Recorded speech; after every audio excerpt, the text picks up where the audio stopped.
Since February 1, 2021, government offices have been required to stop making regular payments 7 days before the fiscal year ends.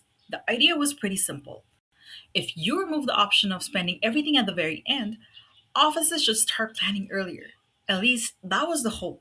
But then I noticed something. The regulation also includes an exception. If an office can show that a payment is urgently needed and submits the required documents, the Treasury can still release the money. So the final week isn't completely closed. There's still a small door left open. That made me curious. If the rule still allows some payments, has it actually changed anything? So I went back through almost 10 years of Treasury data. And I have to say, the answer surprised me. Let's start with the good news. Before this regulation, the government sometimes spent between 3% and 13% of the entire year's development budget on the very last day of the fiscal year. Just think about that. One day. Today, that number is zero. So, on that point, the rule has clearly worked. But the last day isn't the whole story. The final 7 days are much more important. Before the regulation, that final week usually accounted for 22 to 32% of the entire year's development spending.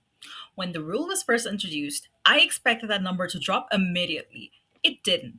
The first few years were still 17%, then 19%. Government offices were still relying heavily on the emergency exception. Only gradually did things start changing. Year after year, the final week spending became smaller, and by fiscal year 2025-26, it had fallen to just 5%. That's actually a big improvement.